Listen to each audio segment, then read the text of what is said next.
Hello আসসালামু আলাইকুম। আজকে এই ভিডিওর মধ্যে আমি একুরিয়ামের মধ্যে ছাড়া দেশি প্রজাতির মাছের আপডেট আপনাদেরকে জানাবো। তো বন্ধুরা, আপনারা যারা আমার আগের ভিডিওটি দেখেছেন তারা হয়তো জানেন আমি এই ছোট একুরিয়ামের মধ্যে দেশি জাতের একটি ছোট মাছ ছেড়েছি। তো এই পুরো ভিডিওর মধ্যে আমি আপনাদেরকে জানাবো আমার এই মাছটি এই একুরিয়ামের মধ্যে ভালোভাবে টিকে থাকতে পারতেছে নাকি এই ছোট একুরিয়ামের মধ্যে টিকে থাকতে অসুবিধা হচ্ছে। তো পুরো ভিডিওটি না টেনে শেষ পর্যন্ত দেখুন, আশা করছি আপনাদের কাছে অনেক ভালো লাগবে।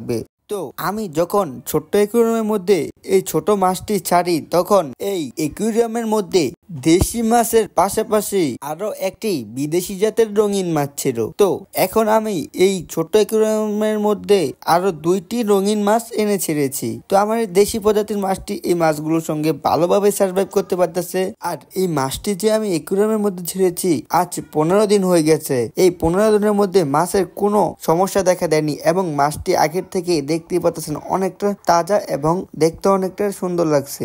আর বন্ধুরা, এই মাছটিকে আমাদের অঞ্চলে রঙিন বৈচা মাছে ডাকা হয়। আর আপনাদের অঞ্চলে এই মাছটিকে কি নামে ডাকা হয় একটু জানাবেন। তো বন্ধুরা, আরেকটি বিষয় হইতাছে, আপনারা অনেকেই ভাবতে পারেন এই মাছকে আমি কি খাবার দেই। তো এই মাছের মূলত খাবার হইতাছে জলজ, শেওলা ও ছোট পোকা। তো আমি যেহেতু একুরিয়ামের মধ্যে আরো অন্যান্য জাতের মাছ পালন করি, তো এই অন্যান্য জাতের মাছকে আমি যে খাবারটি দেই যেমন ফ্ল্যাগ ফুড, আরো বিভিন্ন ধরনের খাবার পাওয়া যায় একুরিয়ামের দোকানে। তো এগুলোই আমি এই রঙিন বুচা মাছটিকে খেতে দেই। তো প্রিয় ভাই বোনেরা, আমার এই একুরিয়ামের মাছটি আমি এভাবে পরিচর্যা করার ফলে আমার এই মাছটি আগের থেকে মাশাআল্লাহ অনেকটা ভালো রয়েছে এখন। তো প্রিয় ভাই বোনেরা, আজকের এই ভিডিওটি এই পর্যন্তই ছিল। আর আপনি যদি আমার এই চ্যানেলের মধ্যে নতুন হয়ে থাকেন অবশ্যই চ্যানেলটিকে সাবস্ক্রাইব করবেন। তাহলে আজকের জন্য বিদায়। আসসালামু আলাইকুম।